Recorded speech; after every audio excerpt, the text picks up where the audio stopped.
Bien, entonces bienvenidos a la resolución de este acertijo que dejamos la vez pasada. Habíamos visto que teníamos dos posibilidades de curvatura, donde entonces tenemos que resolver qué hacer. Bien, y esto tiene que ver con algo que muchas veces causa confusión, y es el hecho de que en realidad existen dos tipos de curvaturas. La idea va a ser la siguiente. Cuando yo tengo un espacio, usualmente estamos acostumbrados a pensar en el espacio como si estuviera embebido en otro de mayor dimensión. De hecho, esa es una de las críticas que la gente que, por ejemplo, no conoce de esto, hace sobre la relatividad general. Cuando dicen la relatividad general me dice que el espacio es curvo, pero entonces eso implicaría que está en un espacio de mayor dimensionalidad. ¿Hacia dónde se curva?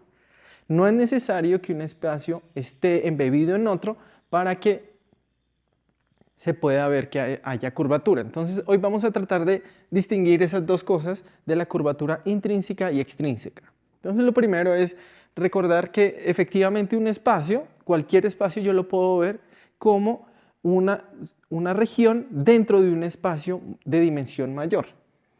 Entonces, por ejemplo, si yo veo el círculo, para alguien que viva en dos dimensiones o en tres como nosotros, vemos el círculo y para nosotros es evidente que el círculo es curvo. Ahora, como mencionábamos la vez pasada, cuando yo construyo el círculo, yo no tengo que estirar ni contraer el intervalo, simplemente estoy cogiendo los dos extremos y los estoy identificando, de tal manera que la forma como yo mido pues no se ve modificada. ¿Qué quiere decir eso? Que el círculo sigue siendo igual de plano al intervalo. Veíamos que de todas maneras, con la descripción que estábamos haciendo, se veía una curvatura, que la veíamos como 1 sobre r, que es la que yo veo en 3D cuando lo veo y evidentemente se ve circular, el círculo se ve curvo. Esta curvatura entonces vamos a pensarla como una curvatura extrínseca, que es la evidencia a alguien que ve a la superficie o al objeto desde afuera. ¿Listo? Un caso similar sucede, por ejemplo, con el cilindro. Si ustedes le toman un cilindro, lo primero que piensan es que el cilindro es curvo. Sin embargo, también habíamos visto que el cilindro se construye cogiendo una hoja de papel y identificando dos extremos. Las distancias en la superficie del cilindro no cambian porque yo no he tenido que estirarlo ni contraerlo. Entonces, nuevamente tenemos que la curvatura del cilindro va a ser una curvatura extrínseca. El cilindro es una superficie plana intrínsecamente. O sea, alguien que viva dentro del círculo va a tener exactamente las mismas reglas de medición que alguien que viva en el plano euclídeo. ¿Qué pasa con una esfera? Si yo quiero coger una hoja de papel, que lo pensamos como el plano, y queremos convertirla en una superficie esférica, voy a tener que en algunos puntos o bien estirar o bien contraer puntos, regiones, para que yo pueda construir una esfera. Y ahí vemos que entonces la esfera ya no puede pensarse como con las mismas reglas de medición del plano, que eso es lo que hemos estado viendo. ¿Listo? Entonces estamos viendo que tenemos dos tipos de curvaturas, la extrínseca y la intrínseca. Y ahora queremos conectar esto con lo que habíamos hecho. La vez pasada habíamos construido una superficie y habíamos caracterizado la superficie como utilizando planos, planos tangentes, y veíamos las separaciones o las desviaciones de ese plano con una coordenada z.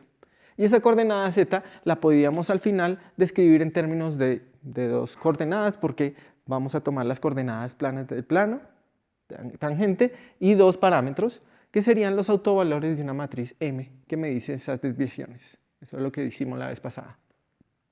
Por ejemplo, si hacemos eso para el cilindro, entonces describo el cilindro, vemos que la situación es muy parecida a lo que teníamos con el círculo, pero ahora sí tenemos dos dimensiones, ¿cierto? Entonces vemos que uno de esos dos autovalores es 0, ¿listo? Y nuevamente tengo una curvatura. Por la discusión que acabé de hacer, esa curvatura tiene que ser una curvatura extrínseca, no puede ser una curvatura intrínseca. Entonces utilizo el cilindro porque en el círculo solamente me apareció una curvatura. Aquí tengo nuevamente dos curvaturas. Tengo la curvatura, el mu y el nu. Tengo dos autovalores. Entonces, ¿qué va a suceder acá? Tengo que, la situación es que yo puedo definir, entonces voy a identificar los invariantes de la matriz con las dos posibles curvaturas. ¿Cuáles son los dos invariantes de una matriz cuando yo hago transformaciones de coordenadas? Son su traza y su determinante. Entonces, simplemente escribamos los determinantes y vemos que este de acá, el determinante, es 0, mientras que su traza es precisamente la curvatura que yo había encontrado acá. Entonces, vemos inmediatamente que podemos identificar a estos dos con las dos curvaturas que he mencionado, la intrínseca y la extrínseca, ¿cierto? Los dos invariantes. Y así entonces nos estamos deshaciendo del acertijo que teníamos. Lo que sucede es que esas dos curvaturas son las curvaturas intrínseca e extrínseca. Entonces vamos a ser un poquito más precisos y vamos a utilizar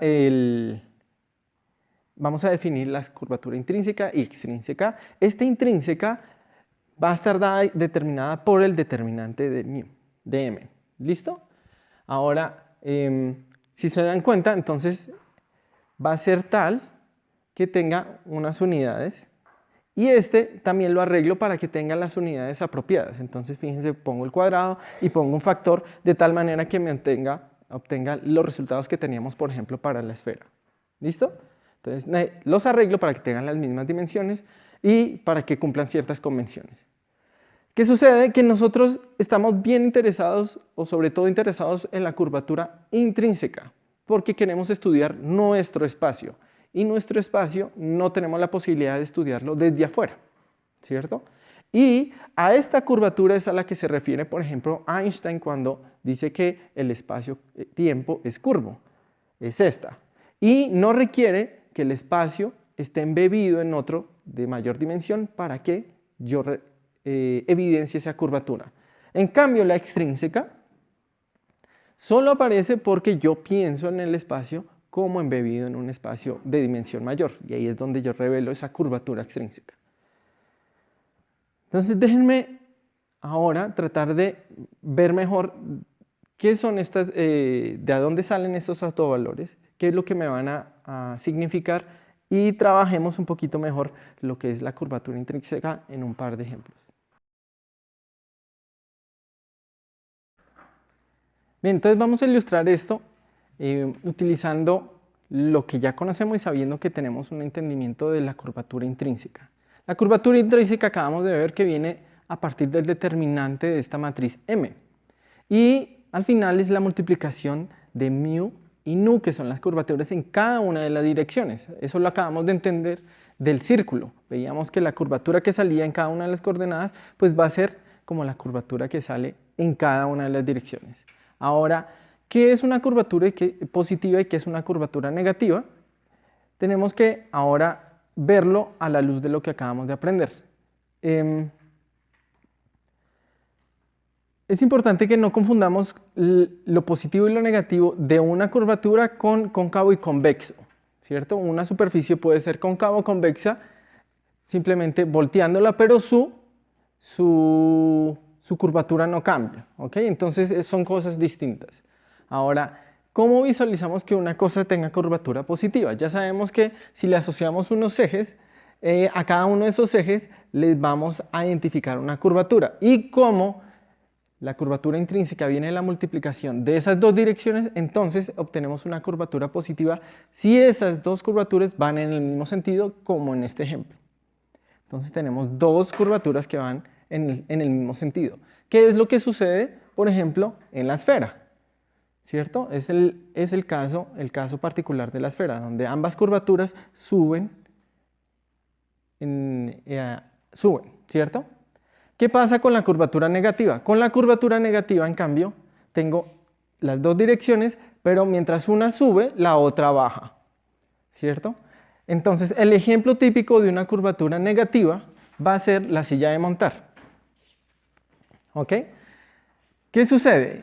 estos dos ejemplos que estoy poniendo pues son simplemente los dos ejemplos paradigmáticos, porque cualquier superficie vista localmente, si se ve con una lupa nuevamente, entonces la voy a ver muy similar a una esfera si tiene curvatura positiva, y la voy a ver muy similar a una silla de montar si tiene curvatura negativa en ese punto. ¿Listo? Porque estoy hablando localmente.